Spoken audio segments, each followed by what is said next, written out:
Se ha hablado precisamente de terrorismo urbano, las implicancias que ello conlleva, y justamente para hablar sobre este tema, sobre este proyecto de ley, nos enlazamos en este momento con nuestro compañero Walter Condori. Él se encuentra con la jueza de la Corte de Lima, Yaberi Villanueva. ¿Qué implica este proyecto de ley? Muy buenas tardes, gracias por atendernos, doctora. Walter, adelante.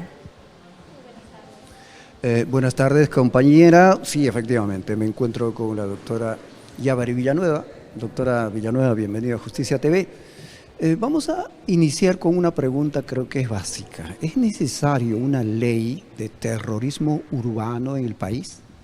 Buenas tardes con todos. No sería necesario esta ley, este proyecto de ley que está en propuesta, toda vez de que las conductas que pretende regular ya se encuentran reguladas en nuestro Código Penal, ¿no? Entonces, lo que esta ley está tratando de hacer es dar una respuesta inmediata a lo que consideraría el miedo social. No obstante, tenemos conductas tipificadas como son la extorsión, el secuestro extorsivo, el sicariato, que ya se encuentran regulados, el porte de arma, la sanción a los jefes o cabecillas, con penas muy duras y altas, y estas conductas que ya se encuentran reguladas y que se encuentran duramente sancionadas, lo que requieren es justamente efectivizarse, ¿no? Una respuesta articulada de las instituciones.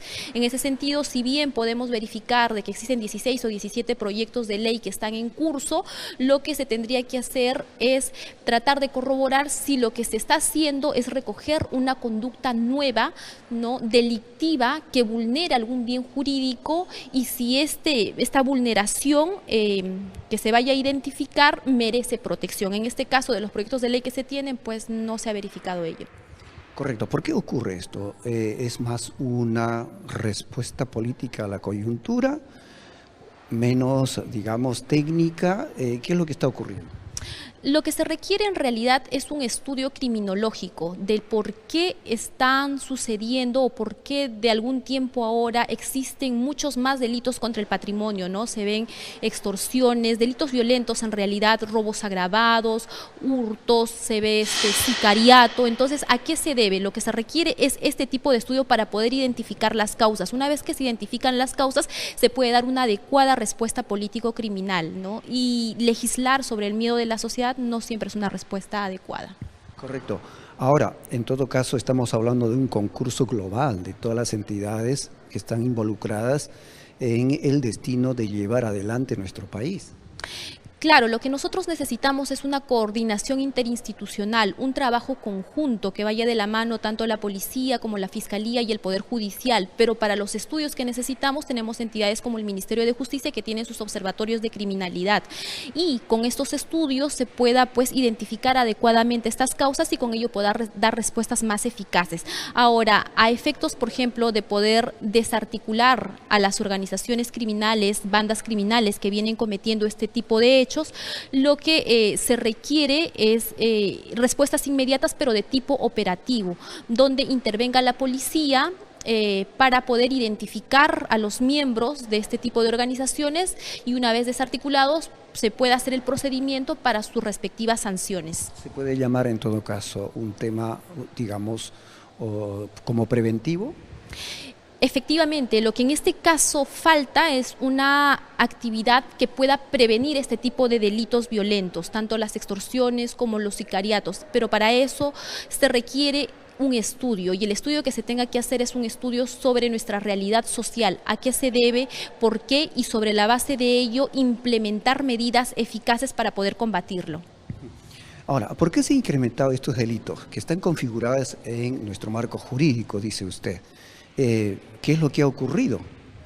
Bueno, hay diversas causas, ¿no? Pero de repente un tanto, tal vez más notorio es que en los últimos tiempos hemos sufrido y nuestra sociedad, bueno, se ha visto también mermada de repente por el cambio económico, y también en este caso tenemos migración, ¿no?, de población extranjera. Entonces, el intercambio cultural también tiene incidencia en cuanto a las respuestas respecto a la criminalidad. Y en este caso en específico, bueno, hemos tenido énfasis, ¿no?, en poder verificar y constatar en la realidad que existen delitos mucho más notables, como son las extorsiones, que anteriormente no se veían con tanta frecuencia ni tanta dureza.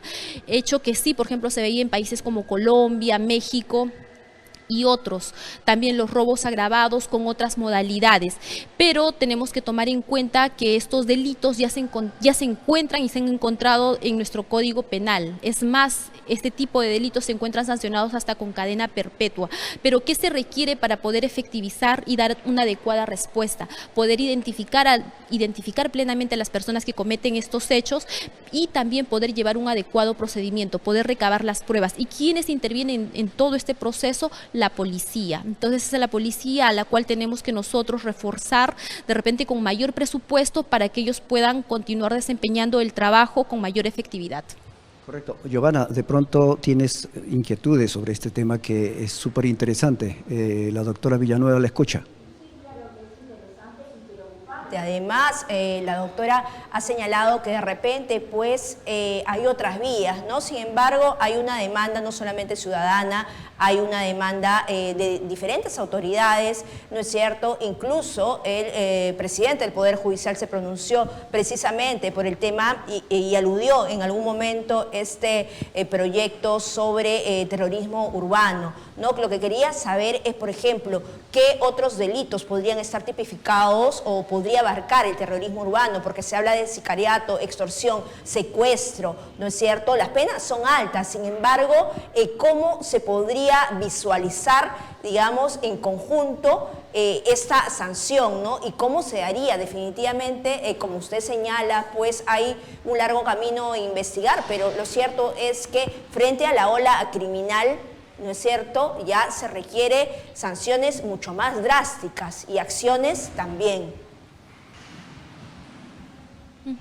En este caso, nuestro Código Penal prevé ya sanciones drásticas para delitos en específico. Cuando se produce el concurso de delitos, es decir, que en un solo hecho puedan existir, por ejemplo, el delito de tenencia ilegal de armas, porte de armas, el delito de extorsión, el uso de armas, claro, el sicariato, la explotación sexual, el homicidio agravado. Entonces, hablamos de un concurso y ya existe la modalidad no agravada para este tipo de delitos, pero también figuras en la parte general del código que establece el concurso de penas, que llegan como manifiesto hasta la cadena perpetua. Lo que el proyecto hace es tratar de dar una respuesta frente al miedo social que existe por la inseguridad que se vive.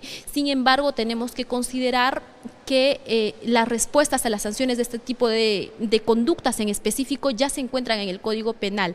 Entonces, si en todo caso la respuesta que el legislador debiera dar a este caso es poder, a través de un estudio criminológico, identificar conductas que no se hayan tipificadas ya, para no desarmonizar lo que ya viene contenido en nuestro código, no, para que no haya una colisión de normas. Entonces, lo que tendríamos que hacer es previamente este estudio. Claro, ¿cómo sería el tema de las penas? Efectivamente, ¿no? Efectivamente, en el código lo que se hace es la sumatoria de penas cuando existe un concurso de delitos, cuando se producen dos o más delitos que concurran en un solo hecho producido justamente por una persona o un agente, y la sumatoria puede llegar hasta los 35 años o, en sus figuras agravadas de cada tipo en específico, hasta la cadena perpetua.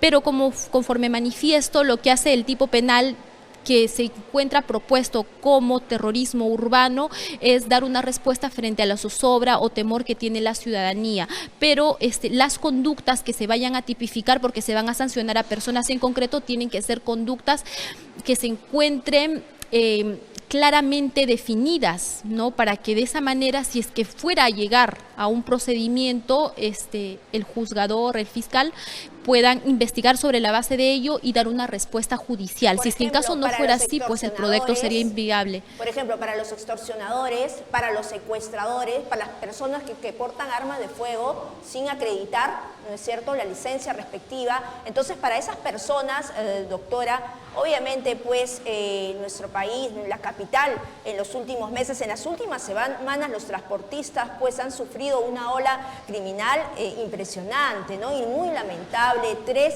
de ellos han sido asesinados, el menor de 21 años, ¿no es cierto? En lo que va del año, 15 ataques a 11 empresas de transportes. Entonces, ya, digamos, también nos preguntamos, ¿no?, si esta medida responde precisamente al paro o a toda esta ola de criminalidad que ya data ya de un tiempo atrás, ¿no es cierto? Entonces, como usted dice, se trata de ver la mejor vía para hacer frente a esta ola criminal. 60 días de estado de emergencia ya, y además pues el posible debate, el inminente debate de este proyecto de ley. Era necesario saber el tema de las penas, las sanciones y qué delitos configurarían este proyecto ley de terrorismo urbano. Doctora, muchas gracias.